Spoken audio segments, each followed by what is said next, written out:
Hello, welcome to Series 3 of the Language and Power podcast. We're back for a mini-series. Tom, how are you doing? I'm well, thank you, Michael. Nice to be back.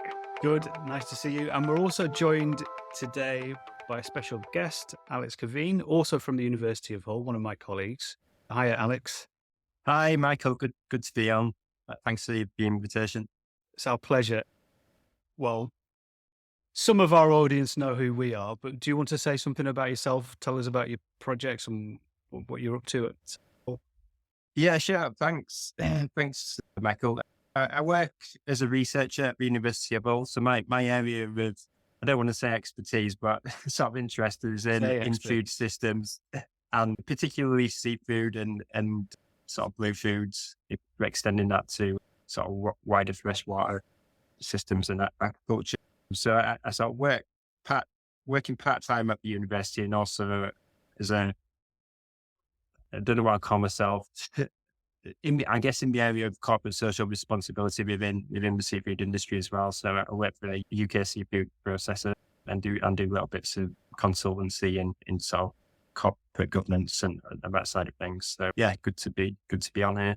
Excellent. Yeah, thank you. And so you have got your own expertise that you're bringing to the episode. And I'll say something first about this series. So what we've done this time for the series 3 is we've decided that we're going to make it a mini series. So we're not going to go for 10 episodes. I'm looking at Tom's eyes and he's more tired than I am. Maybe not as tired as I am, but we're both under time pressure, as probably everyone who can imagine. So we're doing a mini series. And this is in response to COP27. So our first series was about COP26, and we did a live or almost live kind of responses every day to things that were happening at COP26. This time, we're going to do just a few episodes around a couple of themes. And today's theme is sustainable consumption, sustainable production. And we're going to have a guest on each time, hopefully.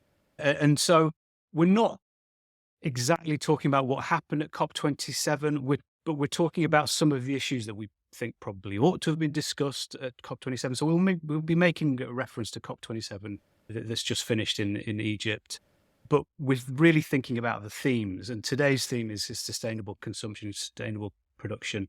And we've got 4 articles, all from the Guardian newspaper in the UK, that we're going to talk about. And each of them addresses some aspect of sustainable consumption in a different way, and some of them more or less bring in a little bit about sustainable production. But that's one of the questions we'll address. Anything that you two guys want to add in for our intro? I think you more or less covered it there, Michael. Just as you say, the 4 articles from the Guardian, but we're looking at 3 different sort of sections. We're looking at a letter section, an opinion piece by Georges Monbiot, and two articles from the environmental science section. So even though it's the same paper, we're getting different sort of voices in there, which is interesting to see what comes up. Yeah, absolutely. So the first, so I think what we'll do in this episode is I'll just very briefly tell you what articles there are. The links will be in the description of the podcast if you want to have a look at those and you can follow on what we're saying. I'll very briefly introduce these articles and say a little bit about why we think that these are useful to compare with each other or to talk about in the same episode. Read a little bit out, but then we'll talk across all 4 because they are interlinked ideas. So the first one is an article from October this year. The headline in this article is "Cut meat consumption to 2 burgers a week to save planet," study suggests. And I'll just read the first part of this. Meat consumption should be reduced to the equivalent of about 2 burgers a week in the developed world, and public transport expanded about 6 times faster than at its current rate if the world is to avoid the worst ravages of the climate crisis, researchers suggested. So we'll have a look at some of the things that brings up. But one of the clear issues there is that it's talking about consumption in the developed world, and particularly kind of exhorting people to limit consumption of meat, and we'll talk about that in a little bit as well. Now, the second article that we want to look at is I think contrasts with that in some ways. It's also from the Guardian. This one is from November this year, November 2022. The headline here is Enormous Emissions Gap Between Top 1% and Poorest Study Highlights. And the first paragraph here, first couple of paragraphs, polluting elite responsible for the same amount of carbon dioxide in a year as poorest 10% are in more than 2 decades, data shows. And it goes on to say the top 1% of earners in the UK are responsible for the same amount of carbon dioxide emissions in a single year as the bottom 10% over more than 2 decades, new data has shown. Again, we'll talk about that. The reason we want to just juxtapose those two is, on the one hand, we've got all consumers in the developed world being asked to reduce and think about their own consumption in terms of sustainability. And this one suggesting, in fact, much of the pollution is created and caused by the activities of a very small number of people in terms of the UK emissions, top 1% of earners. So potential contrast there. The third article is by a well-known environmental writer on the environment, George Monbiot in The Guardian. And the article here is entitled Embrace what may be the most important green technology ever. It could save us all. Now, the opening paragraph doesn't tell us much. What he actually says, I'll read the third paragraph. Precision fermentation is what he's talking about. Precision fermentation is a refined form of brewing, a means of multiplying microbes to create specific products. It has been used for many years to produce drugs and food additives, but now in several labs and a few factories, scientists are developing what could be a new generation of staple food. So what he's bringing into the discussion for us is bringing things to the side of the production. What can be sustainable production? And then finally, we've got some letters that respond to Monbiot's article, also in The Guardian. Lab-grown food is no way to nourish the planet, is his headline there. The first correspondent, this is Sue Branford, says, I agree with George Monbiot that it's essential we curb the relentless expansion of industrial agriculture into precious ecosystems if Earth's life systems are to survive. What concerns me is Monbiot's solution. Close to despair at the failure of the world to take effective measures to curb this destruction, Monbiot is turning to technical fixes such as precision fermentation, which can produce food without photosynthesis, practically from thin air.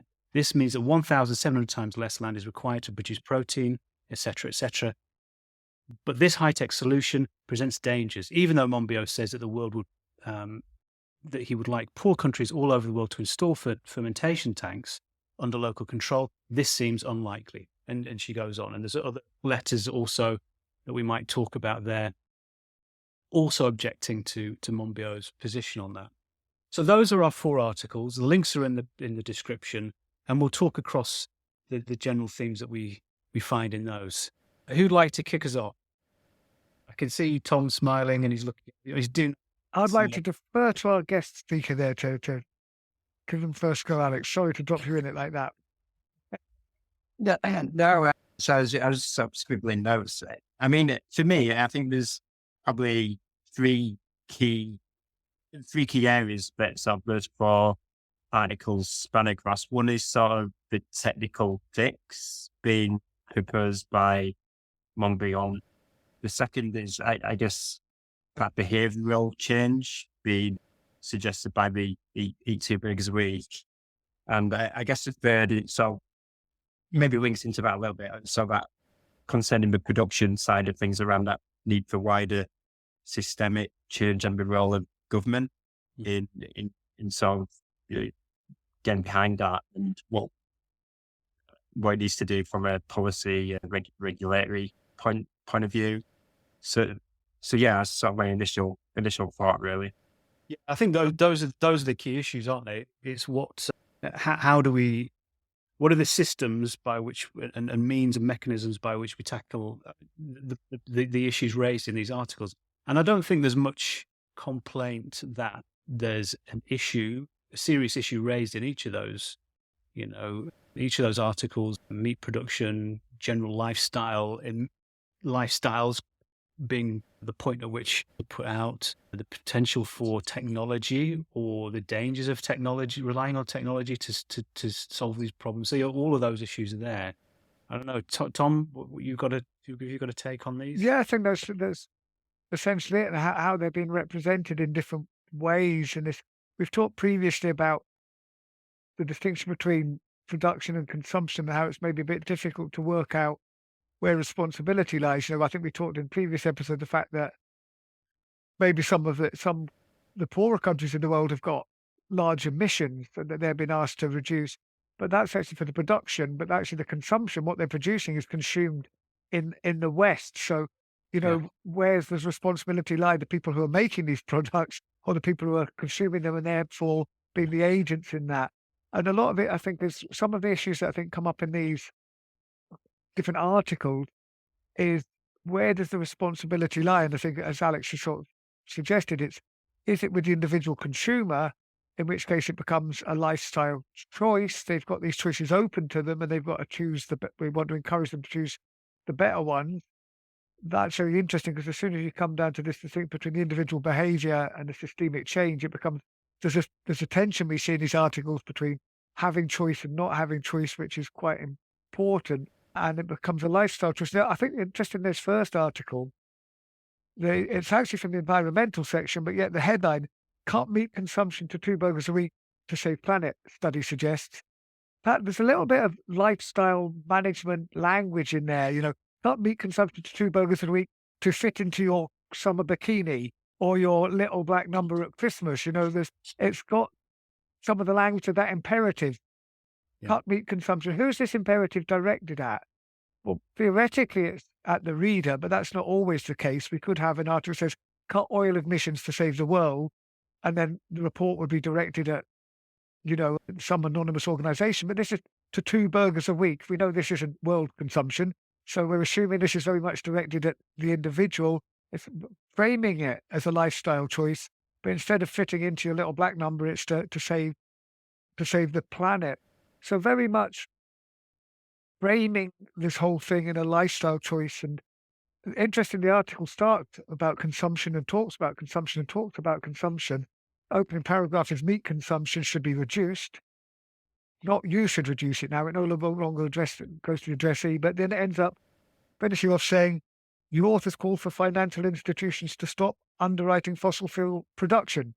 So it's sort of, there's a bit of slippage at the end when it goes to production and this authoritarian way that the banks shouldn't finance it anymore, but now it becomes a lifestyle choice of the banks, which when you introduce yourself there, when you're talking about corporate social responsibility, Alex, I suppose this is the individual thing. This is different, isn't it? You've got individual behaviour, then you've got government laws, but then you've got corporate sustainability, which is sort of treating the corporations as individuals. And now it's their responsibility whether they underwrite fossil fuel production or not. Again, rather than the state having to impose regulations, leaving it to the financial institutions, because there's this fear of imposing regulations. It doesn't go down well in the UK.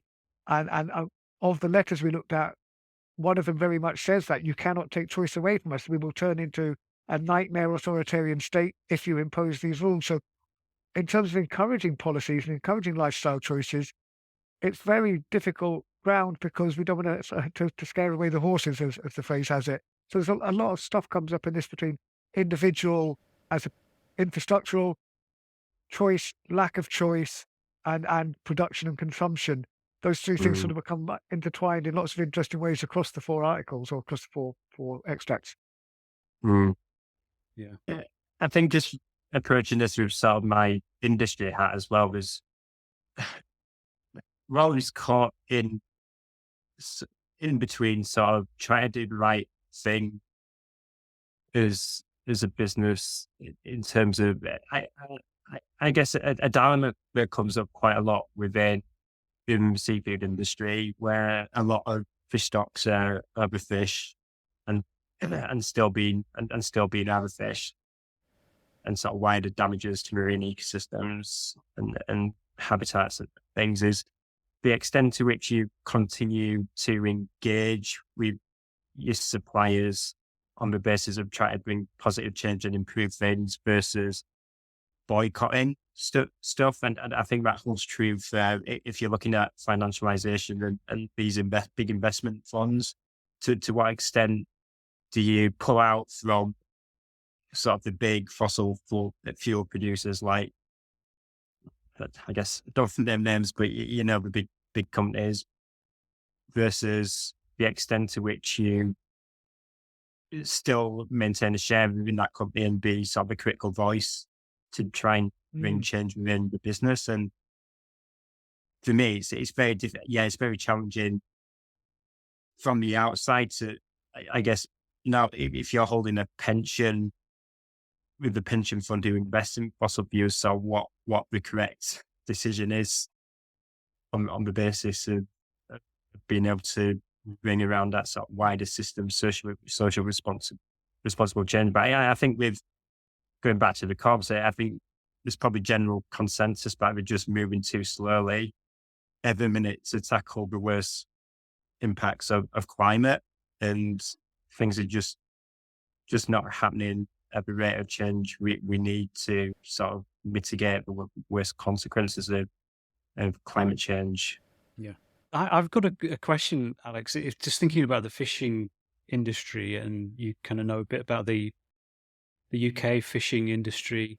Looking at the first paragraph in this, so I'm going to try and make this into a question. On the first paragraph that Tom's already mentioned, meat consumption should be reduced to the equivalent of about 2 burgers a week in the developed world.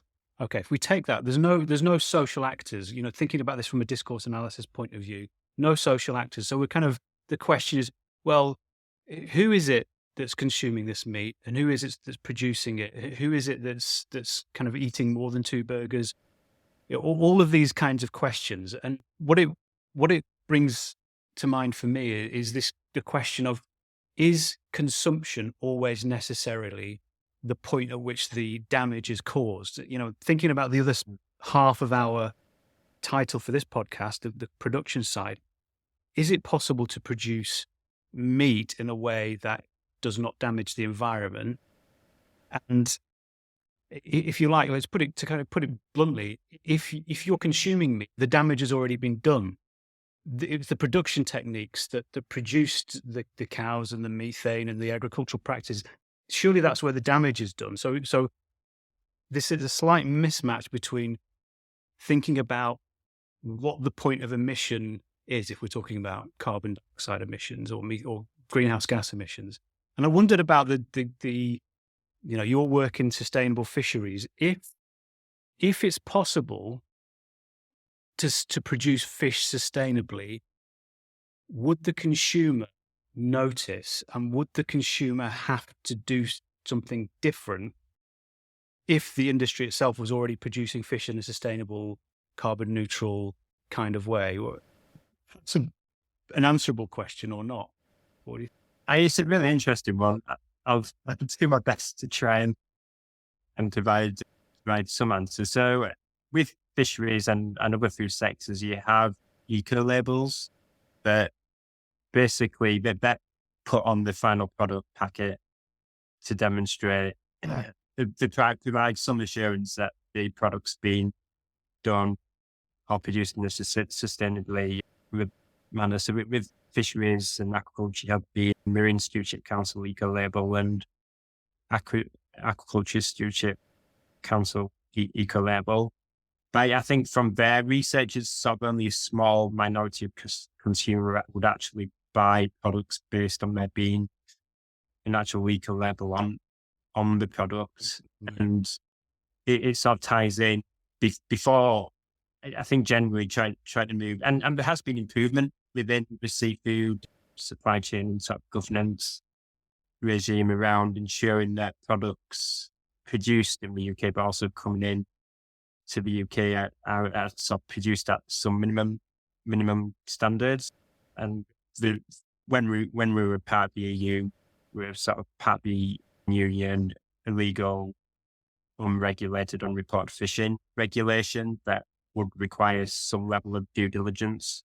I'm not saying it's foolproof, but it was trying to prevent legal products coming to the UK. I mean, it still is a big challenge, but I think for me, when you look at that 2 burger article, I agree in terms of you sort of need, you can't generalize at that level. And I think you need to look at, I mean, markets are complicated, and with the seafood market I'm familiar with, you'll have, I know, 5 or 6 different market cohorts that have different preferences, and and different values and would prioritize their buying decisions based on that.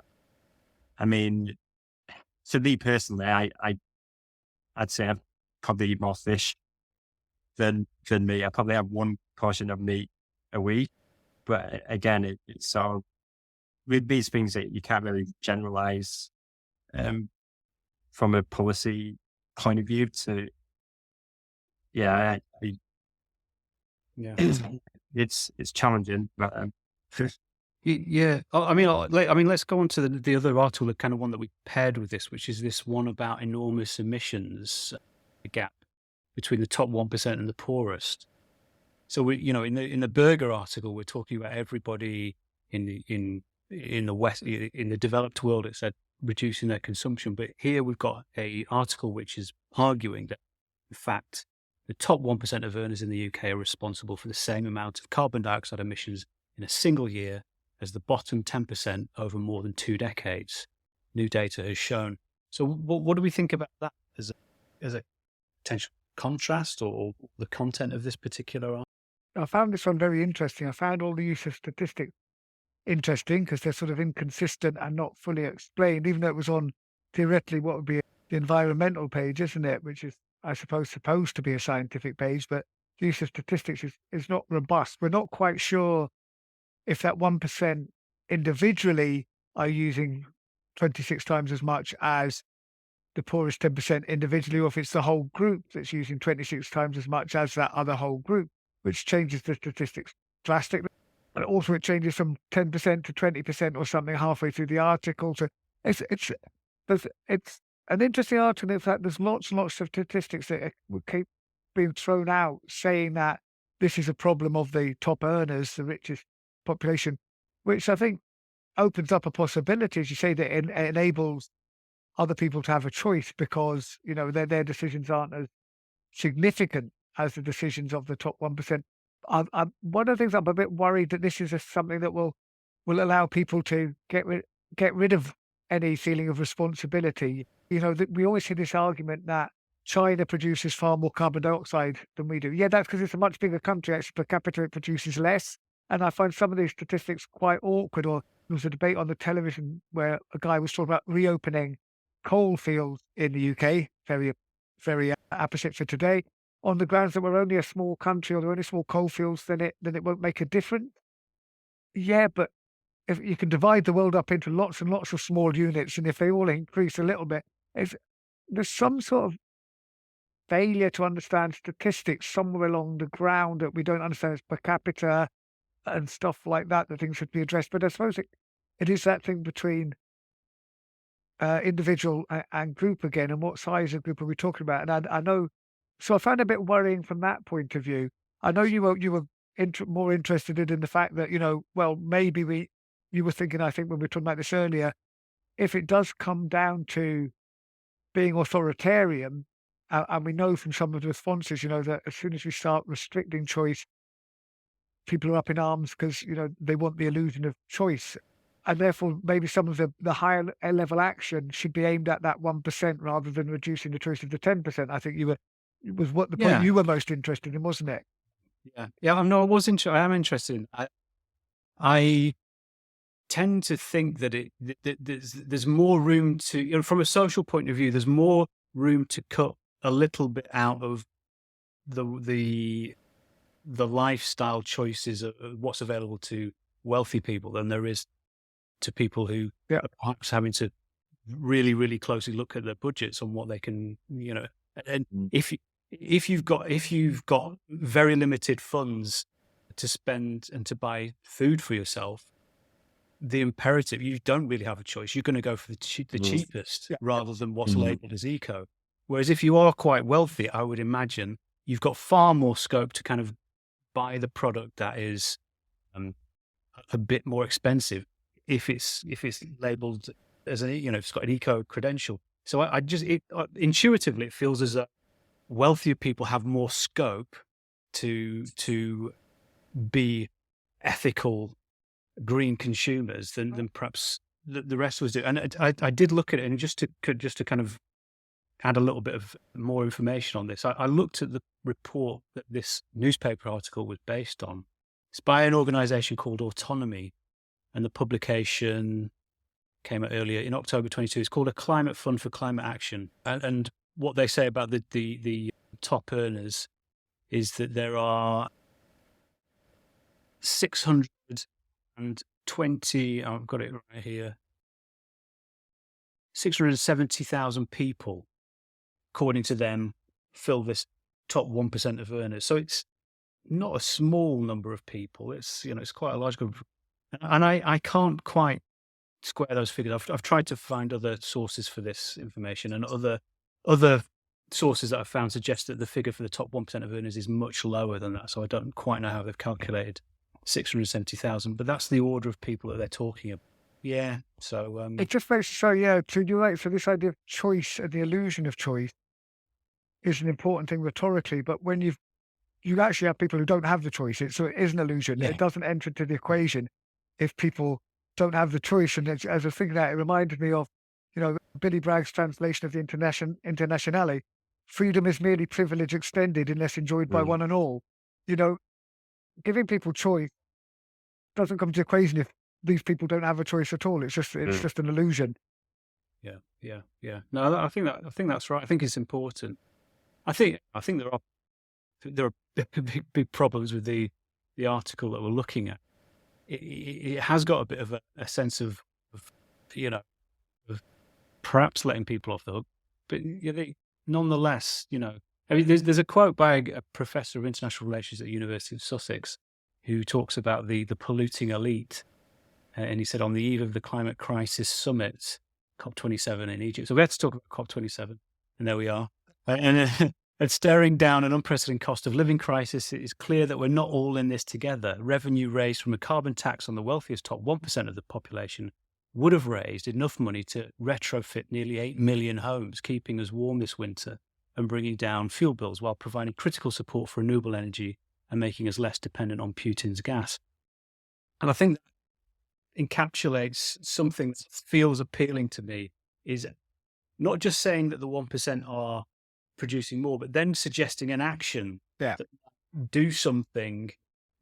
I mean, a small tax on 1%, the top 1%, I don't know what level he's suggesting, but surely it's the kind of action doesn't cost those people a huge amount of discomfort, yet, according to the quote there, produces quite significant effects, allowing retrofitted homes for 8 million people. It's, that's what I quite like about the quote, taking that social act, but adding an action to it and describing that. So, do you have a comment, Alex?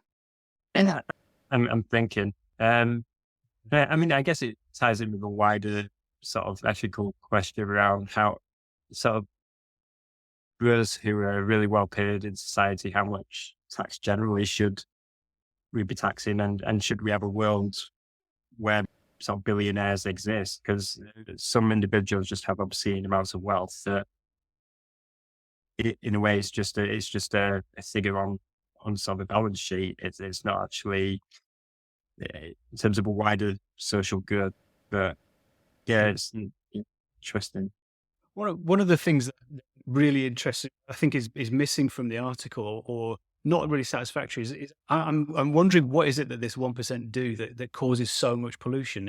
If that ratio is correct, and Tom's already kind of mentioned the problems with the statistics, but if you've years worth of pollution from the top 1% equating to 26 years worth from a huge number of people at the other end of the income scale, what is it that they're doing that's so much? And the article describes flying, driving large expensive cars, owning multiple homes and traveling between them, eating a diet rich in meat and imports, buying more clothes and imported luxury goods are all reasons for the richest generating far higher carbon footprints. Now, it might be my lack of imagination, and it's probably that, but I still can't quite picture a bigger car. I know it produces a lot more. It produces more emissions. Are we saying that the difference is that wealthy people have cars and poor people don't have cars and they use public transport? Is that what the big difference is there? I don't know. Is traveling between places, do they eat so much more meat that it becomes 26 times more polluting than poor people? It's hard to picture for me what I mean, I wouldn't have thought diet. I think, I think again, diet would, the extent to which you eat meat, I wouldn't, for a country like the UK, I wouldn't say I can't imagine that different between sort of the top percent significantly from the general population average, to be honest. I think for me, it would be, well, look, if they're doing 20 plus flights a year using private jets and things like that, having clean clothes every single week or day. I mean, I don't know how rich live. I don't think many people do, but yeah, I guess that's where the impact is coming in rather than food. It does make that a bit infuriating, doesn't it? Because it targets an enemy, as you like, and that can be good. But there is, yes, and as Michael says, there's some suggestion, okay, taxing will solve some of the problem. But it'd be quite good to know some more details, because when you have indeterminacy, people like to protect the status quo, especially if they're more comfortable. And, rationality very rarely enters into these things. If you can find a piece of news that says you can sustain your lifestyle, you will quote that as gospel and dismiss everything else. Now, I find this a little bit annoying, because I'd like some more detail, because I'm sure I've read other articles to say, forget flying planes, it's meat consumption that is the thing we've got to solve. And yet this doesn't seem to go there. And people use that as an excuse, well, I can carry on eating beef because it's not my problem. And then you should, it's too easy to give people a way out. They will, when there's a whole mass of statistics and a whole mass of contrary information coming at you, it's very easy for people to latch onto the bit that means they can make the choice to carry on exactly as they were before. So in a way, I find this article's only sort of doing half the job, but there's other stuff to be done in terms of making it more concrete, and really should maybe suggesting more concrete ways forward. Taxation is interesting. Taxation seems to be the capitalist model of forcing choice. I know you have things about nudge. We won't stop you using petrol, but we're just going to tax it really highly. We're not going to stop you smoking. We're just going to tax it really highly. And it seems to be the capitalist fudge of, stopping people doing stuff. But then, of course, it's the rich are going around, I don't know, in SUVs, smoking cigars because they can afford these crazy choices. But yeah, so I was interested what you said before. I said this idea of, not getting rid of choice, but trying to nudge people, if I'm using the term correctly, to nudge people toward the more sustainable choice while still maintaining the illusion of choice that seems to be so important to people in the UK and similar places. Yeah, I think just thinking about where that comes in, but also I guess holding government to account as well in terms of the extent to which they should actually intervene in some markets and things like that. Because I was sort of thinking about, okay, well, going back to the whole issue around sort of poorer consumers not really having that freedom of choice as a starting point. So in terms of introducing nudge theory there is sort of just, I'm struggling to understand really where that would fit. But I think looking at, so an example of where maybe policy could change would be, so if you see with sort of national food strategy, so this was created by Henry Dimbleby, who set up Leon Restaurants, which is a vegetarian restaurant and chain, obviously in consultation with wider food industry, and had quite a big support network to get this really interesting. But one of the key things there is sort of that bridging that gap at the minute between junk food and health. So if you were, I think, forward thinking as a government, where would you introduce policy, even subsidies, Mm, to make healthier food more accessible for people at lower incomes that would reduce health inequalities and arguably burden on the health service that would have probably net benefit from a taxpayer's point of view long term. And yeah. for me, it seems a bit nonsensical why you as a government wouldn't take forward quite a few of those recommendations put forward in that strategy. Um, What are those recommendations, Alex? I remember reading um, about that, but do you have some of those to hand? so there's four key recommendations. So Yeah. the first one is escape the junk food cycle and protect the NHS.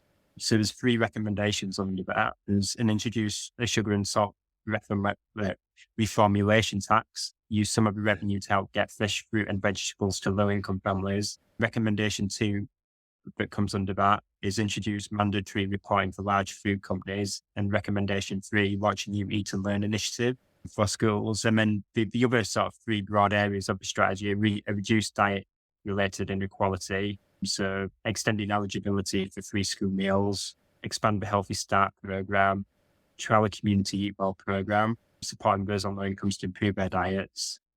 And then the sort of areas three and four are around more the production side in terms of making best use of our land, sort of how you incentivize more environmentally responsible agriculture, and which I think definitely are taken forward to some extent in terms of looking at how current agriculture is subsidized and trying to incentivize land use patterns that would have a net benefit to broader biodiversity and things like that. And then four is around creating a long-term shift in our food culture, which, to be honest, I haven't really got into a lot of detail yet, but I think there's some quite interesting ideas around that. Yeah. I think one of the things I like about well, you know, the way that those recommendations are put there that you've described is that they have a kind of positive orientation Mm, where they're kind of giving things or creating a situation or have that ambition to make things better for people. Whereas in the first article we looked at, it was about stopping doing something, you know, Mm. chastising people, don't do this, don't do that. The second one, even though I've kind of got, you know, I personally got a bit of sympathy for thinking about how we could take some tax from wealthy people. It is still about, well, you should stop doing the things you're doing with your big cars. You know, so again, it's a kind of negative one where you've got here. It's about starting off with let's reduce food inequality. Let's make life better for people, and let's see what we can do with farmers to make help them to make better use of the land that we all kind of live in. And so it's just got a very different starting point, it sounds to be, and a much more positive one. And it automatically feels more hopeful and something that you would like to, you know, you like to follow up on and so on. So yeah, that's a very different discursive kind of orientation just from the brief bits that we've heard, I think. and that seems to be picked up by the writer of the third letter from that last section where George Monbiot, his language isn't really that negative. It's a negative thing he's, as you, in your terms, Michael, a negative thing he's proposing. And the reaction to that is quite interesting because the way that the writer of this letter reconstrues what George Monbiot has said, you go, if you just look at this very short letter, we've got Brave New World. Well, we already know from literature that that's not a good thing. Dystopian future, mega factories churning out 1,001 varieties of artificial food, kind of extremist solutions, and in the words of the letter writer, Chinese-style state control. So, you know, this is the reaction from one reader, admittedly, but as soon as you have this negative impositional model, this is how people in Britain at least react. And you know, he talks about the alternatives as in phrase of at least in countries where people are free to choose. You know, this is we are a country in which people are free to choose, not a dystopian mega factory churning out horror state. And so, I think as soon as you start telling these negative stories and telling people to stop doing this, there's an automatic kickback and thinks, well, I can't do anything. So to phrase it in positive terms is going to get much more purchase with the public who we need to be on board. Yeah, yeah. I think you're right. This one does kind of react in that way to Mumbio's suggestion. I think it's interesting. Again, all of this debate is on a very, very abstract level. I guess one of the things that's perhaps positive about the first article we looked at, it quantifies the amount of meat, tries to sort of suggest precisely what we're talking about, the equivalent of 2 burgers. I'm not sure that's a particularly useful image, but maybe that's just me. But again, the reaction in this letter is very, very general. A new world, dystopian future, mega factories, 1001. It's all high. It's very, very hyperbolic, isn't it? Yeah. Whereas, in Monbiot's article itself, he gives some quite precise figures, doesn't he? Yeah, for example, he talks about precision fermentation using methanol needs 1,700 times less land than the most efficient agricultural means of producing protein, soy grown in the US. This suggests it might use respectively 138,000 and 157,000 times less land than the least efficient means, beef and lamb production. So we've still got these big figures, but they're used in quite negative ways, but they're precise figures. And we could sort of say, wow, it's a bit more focused, isn't it? He's using statistics sparingly, but in high impact places in this discussion, isn't he? Yeah, he is. I mean, when I read this, I was quite intrigued. As a person who's interested in home brewing, I kind of thought this precision fermentation, kind of sounded interesting. I mean, I just want to bring one thing up. Monbiot sets this up as an argument, saying, there are 4. Does he say 4 objections to this technology? The first is to, what does he say? He says that there's the yuck factor, where people don't want to eat these microbes. I don't know whether that's true. The yuck, he says, the first is yuck bacteria. Well, tough. You eat them with every meal, and I think that's absolutely true. I don't find that. I wonder if there's a straw man kind of argument there. I've seen individual things, but I don't know about many. And this might come up in the fish industry, Alex, as well, particularly with farmed fish or something. But you ask. It depends how you ask the question. Would you eat meat that was produced in a petri dish? And people say no. But this is more your area, Alex, I think. I think, I think a clever marketer would be able to sell it. I'm just thinking as an example from the fishing industry. But basically, there's a lot around changing the actual names of fish, even changing the name of fish from something that didn't sound that appetizing or cuddly to something a bit nicer sounding to people. And well, historically, was it dogfish became rock salmon, wasn't it, in fish and chip shops in the 50s? Yeah, probably a good, an example of that. Yeah, there's quite a few out there. I think you can always market it. There'll always be, I guess, a market, and I think with clever marketing, you can grow market size for these things. I think there's a wider for me. Just thinking about this, a sort of wider question around governance, around, okay, how is this technology scaled up? Who the interests behind it, and we don't want to get into the danger of sort of a similar situation with current big multinational food companies, that their core interest is to remain in business and turn a big profit for shareholders.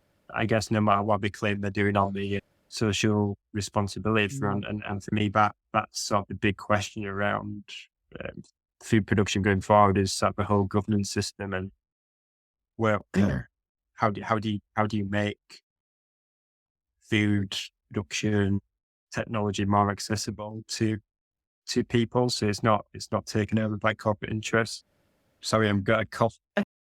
I think that's true, and I think it reminds me of something that I'd noticed when reading this article is that if I can find it, it's not corporations that are making these things. It's scientists in labs. In a sense that the according to Monbiot's representation, it sounds very kind of if you like scientists, which I guess we probably do, we probably know some. is that sounds all very kind of, it's very academic sounding. It's very using knowledge and science for social good, which all sounds I guess to me sounds pretty good.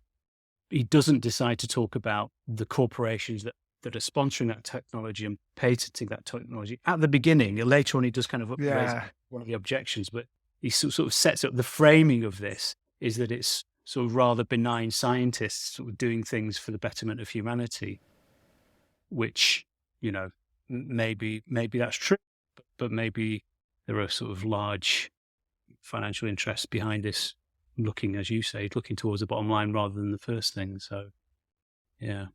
Yeah, it's interesting that he brings that in. I mean, we talked about erasure at the beginning and not giving the whole picture and getting rid of some aspects and including others. And I think a lot of George Monbiot's thing, he concentrates very much on a particular aspect of sustainability, and that is, global warming, really. And this is picked up in one of the letters, I think the first letter contradicting this and talking about livelihood of small producers. And, if you make wholesale change, you get rid of the livelihood of small producers. He only addresses that in terms of the counter aspect, which is this fear and the spectre of the multinational corporations, which is a good bogeyman for the Guardian as easily. But I think this is an interesting point as well, because this is the trouble of, from a discourse point of view, when you're discussing sustainability, very famously it refers to, social sustainability, cultural sustainability, environmental sustainability, and economic sustainability. And you have to talk about them all at once. And if you erase any of those, you've got a very incomplete argument. And I think this is often the problem with George Monbiot is he is so convinced that we've got to do this for the planet, which we have, that he doesn't address those other elements. He erases them from the argument generally. And that means it's hard for other people to connect. And also because people only can think on a certain scale. If you say, when I go to the supermarket, if I've got this choice, I can think about that. I can relate to that. Tell people that the world's going to blow up in 20 years and they won't believe you, or they just ignore it because it's too frightening. And so it's to do with the scale of where you live and what choices you are sensibly involved in, rather than these other, that's up to the politicians or the scientists to solve. And so it's got to be relatable. As you say about the two beef burgers, is in some way not very relatable to me. If it was bacon, it would be much closer to my heart. But you've got to make it relatable to people's experience. But also think about the real consequences of, we cannot expect meat producers just to voluntarily fall on their swords to save the planet. It isn't going to happen. And so how do we go about solving it in different ways? Yeah, I think that's absolutely spot on. Yeah, and nice to bring that back to discourse as well, Tom. Well, can I finish on my little anecdote then? Choose my little Larry Olivier anecdote. He didn't tell it to me personally over dinner. I wish he had. And we're talking about the choice and the importance of this illusion of choice. I suppose it's connected to things like the American dream and all these things. We like to think we're agentive in our own lives and that we have got choices. So very famously, Laurence Olivier and his wife used to travel on the Brighton Bell between London and Brighton, and the breakfast menu was reduced. There used to be kippers on the menu to bring in the fisheries again, and kippers were taken off the menu, and Laurence Olivier started a big protest about this and got it all over the papers, and kippers were eventually reintroduced onto the menu. And as he was travelling up to London the next time, the waiter came up to him and said, "Of course there will be kippers for you, Sir Laurence." To which Laurence Olivier replied, "No, I can't stand kippers. I just like having the choice."